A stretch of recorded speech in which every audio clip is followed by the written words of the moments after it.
प्यारे विद्यार्थियों, कैसे हैं आप? आइए आपका हमारे इस YouTube channel online classes by सेलजाट पर स्वागत है।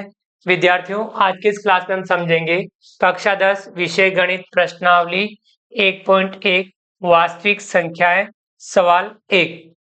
समझते हैं। सवाल 1, निम्नलिखित संख्याओं को अभाज्य गुणनखंडों के गुणनफल के रूप में व्यक्त कीजिए। जो संख्या दे रखी है इनको हमें अभाज्य गुणनखंडों के गुणनफल के रूप में व्यक्त करना है, तो आपको इनके अभाज्य गुणनखंडन करने हैं।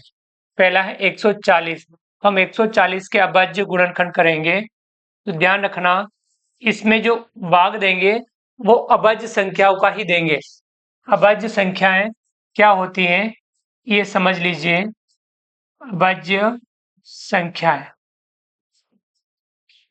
ऐसी संख्याएं जिनमें एक और स्वयं के अलावा अगर किसी संख्या का भाग नहीं जाता है तो वे गिनती की वे संख्याएं अभाज्य संख्या कहलाती हैं, और एक अभाज्य संख्या में नहीं आती है। यानी आपकी अभाज्य संख्या है, कुछ अभाज्य संख्या आप देख लीजिए, 2, 2 के बाद 3, 5, 7, 7 के बाद 11, 13, 17, 19, 23, यानी इस प्रकार से अपन अभाज्य संख्याओं के कुछ क्रम तो अपन याद कर सकते हैं। 1 से 100 तक की जो गिनती होती है उसमें 25 अभाज्य संख्या होती है, तो उनकी आप पहचान करें। स्टार्टिंग ये कुछ ध्यान रखें आप, 2, 3, 5, 7, 11, 13, 17, 19, 23, यानी इस प्रकार से अपन कुछ अभाज्य संख्याओं को याद कर सकते हैं। तो सबसे पहले 2 का भाग इसमें जाए तो देना है। इसमें 2 का भाग जा रहा है, इकाई अंक देखने से पता चल जाता है किसी संख्या में 2 का भाग जाता है या नहीं। इकाई अंक 0, 2, 4, 6 या 8 हो तो उसमें 2 का भाग जाता है, तो आपको स्टार्टिंग 2 से ही करनी है। 2 का भाग देंगे, 2 सत्ता 14, 0, 70। फिर वापस 2 का भाग जा रहा है, 2 तिया 6, 1 बचा, 2 पंजा 10, यानी 35। अब इसमें 2 का भाग नहीं जा रहा है, 2 के बाद 3 का देखना है। 3 के लिए आपको देखिए 5 और 3 8, 3 का नहीं जाएगा तो इसमें 3 का भाग नहीं जाएगा। 3 के लिए नियम क्या है? सभी अंकों को जोड़ लो, अगर उस योगफल में 3 का भाग जाता हो तो उस संख्या में भी 3 का भाग जाएगा। ये भाजकता के नियम हम पढ़ चुके हैं। उसके बाद हमें 5 का देखना है। 5 का भाग जिस संख्या के इकाई अंक में 0 या 5 हो, देखिए इसमें 5 है तो 5 का भाग जाएगा, 5 सत्ता 35। अब इसमें 7 का भाग जाएगा, 7 एकम 7। यानी हम 140 को अभाज्य गुणनखंडों के गुणनफल के रूप में लिखना है। 140 बराबर 2 इंटू 2 इंटू 5 इंटू 7। अब यहाँ इसे हमें स्क्वायर में लिखना है। 2 कितनी बार है? 2 बार है, तो 2 का स्क्वायर इंटू 5 इंटू 7। इस प्रकार से हमें उस संख्या को अभाज्य गुणनखंडों के गुणनफल के रूप में हमें व्यक्त करना है। तो आप इस प्रकार से इसको नोट कर सकते हैं। समझ में आ गया ये वाला? आपको सवालों को अच्छे से समझना है और समझते हुए सवालों का अभ्यास करना है। ये हमने पहला सवाल कर लिया। पहले का पहला, इन संख्याओं को अभाज्य संख्याओं यानी अभाज्य गुणनखंडों के गुणनफल के रूप में व्यक्त करना था। आगे बढ़ते हैं। अगला इसमें दूसरा 156, तो हम 156 को अभाज्य गुणनखंडों के गुणनफल के रूप में व्यक्त करेंगे, तो 156 के अभाज्य गुणनखंड करेंगे।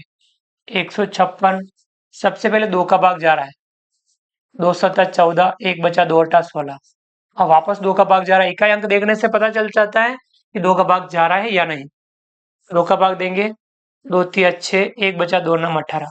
अब इसमें 1 का भाग नहीं जा रहा है, तो 9 और 3 12, यानी अब इसमें 3 का भाग जा रहा है।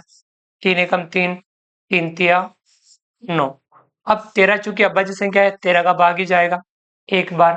हम लिख सकते हैं इसको 156 बराबर 2 इंटू 2 इंटू 3 इंटू 13, 2 का स्क्वायर इंटू 3 इंटू 13।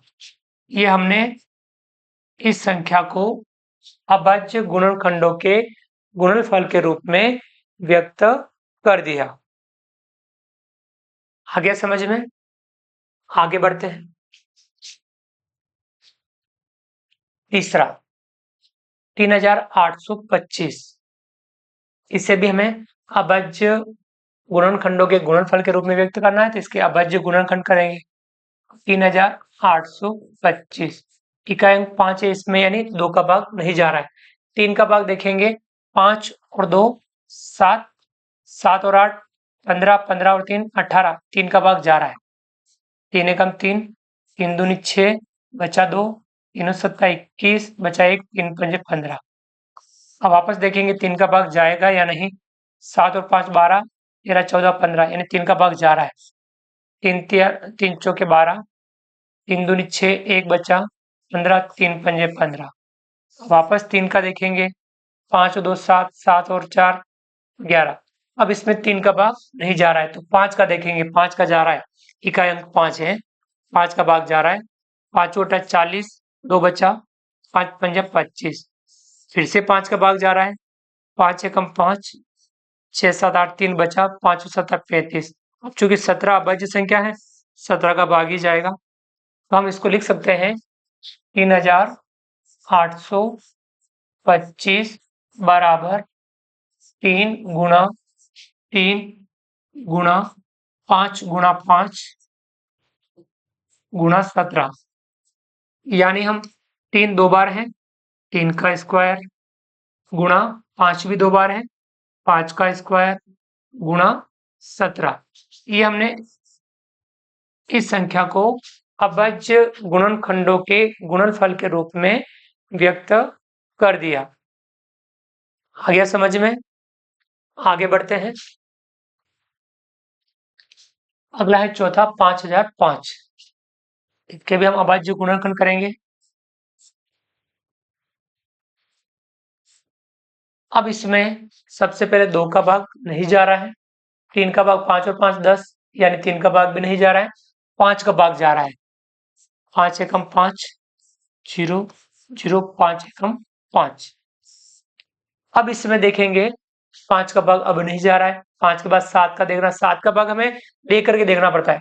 7 एकम 7, 8 9 10, 3 बचा 7 चौक 28, 2 बचा 21, यानी 7 का भाग जा रहा है। तब हम 7 का भाग देंगे।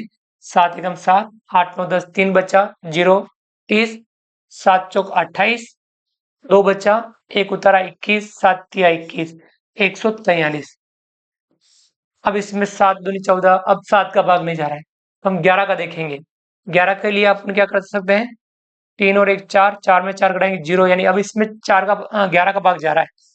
11 एकम 11, 12 13 14, 3 बचा 3 उतारा 33, 11 तिया 33। अब चूंकि 13 अभाज्य संख्या है, 13 का भाग ही जाएगा। 13 एकम 13, हम लिख सकते हैं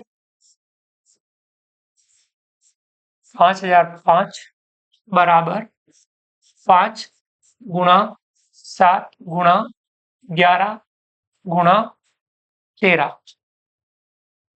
ये अभाज्य गुणनखंडों के गुणनफल के रूप में हम इस प्रकार से लिख सकते हैं। आपको समझ में आ गया होगा ये वाला। अब आगे बढ़ते हैं। सवाल नंबर 5, 7429, अभाज्य गुणनखंड कर लेंगे। 7429, सबसे पहले 2 का भाग नहीं जा रहा है। 3 के लिए हम देखेंगे 9 और 2 11, 11 और 4 15, 15 और 7 22, यानी इसमें 3 का भाग भी नहीं जा रहा है। 5 का भी नहीं जा रहा है। 7 का देखें, 7 7 छंग 42, 7 का भी नहीं जा रहा है। 7 के बाद 11 का देखेंगे, हम 11 के लिए क्या देखते हैं, 2 ग्रुप बनाते हैं। देखिए 7429, 2 ग्रुप बनाते हैं, इनकी टोटल अलग करते हैं, इनकी टोटल अलग करते हैं। 7 और 2 9, 9 और 4 13, 13 में से 9 घटाते हैं, कितना बच रहा है, 2 बच रहा है। ये या तो 0 आए या 11 का पहाड़ आ जाए, तभी भाग 11 का जाता है। अब इसमें 11 का भाग भी नहीं जा रहा है। भाजकता के नियमों को आप देख सकते हैं या भाग देख करके देख सकते हैं। 11 का भाग भी नहीं जा रहा है। अब 13 का देखेंगे, 13 पंजे 65, 9 बचा 63 91, 1 बचा 19, 13 का भाग भी नहीं जा रहा है। 13 के बाद अपन देखेंगे 17 का। 17 जो 68,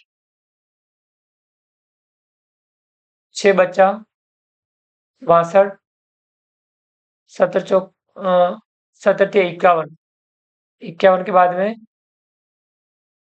11 बचा 119, 17 17 119, यानी 17 का भाग जा रहा है, तो हम 17 का भाग देंगे। 17 चौके 68, 69 70 71 72 6 बचा 17 51, 11 बचा 119,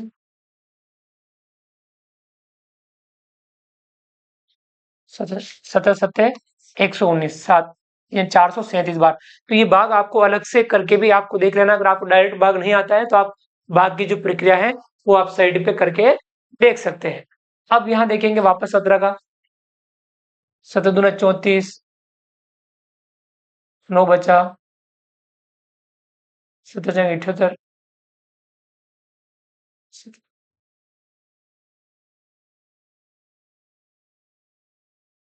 17 का भाग इसमें नहीं जा रहा है। 17 के बाद हम किसका देखें, 19 का। 19 दूनी 38, 5 19 या 57, 19 का भाग जा रहा है। 19 दूना 38, 5 बचा 57, 19 तिया 57, 23 अभाज्य संख्या है, 23 का भाग ही जाएगा एक बार।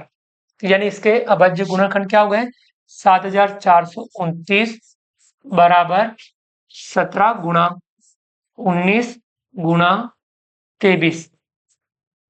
तो ये इसके आंसर हो जाएंगे। तो इस प्रकार से अपन सवालों को हल कर सकते हैं। तो ये पहला सवाल था, हमने संख्याओं को अभाज्य गुणनखंडों के गुणनफल के रूप में व्यक्त किया, यानी आपको उनके अभाज्य गुणनखंड करने हैं। अभाज्य संख्याओं का आपको ध्यान होना चाहिए। ठीक है विद्यार्थियों, तो उम्मीद करता हूं कि आपको ये वाला वीडियो पसंद आया होगा। इसका आप अभ्यास कीजिए, वीडियो को लाइक कीजिए, चैनल को सब्सक्राइब कीजिए और अधिक से अधिक साथियों, विद्यार्थियों, मित्रों तक वीडियो शेयर जरूर कीजिए। मिलते हैं अगली क्लास में नए वीडियो नए कंटेंट के साथ में।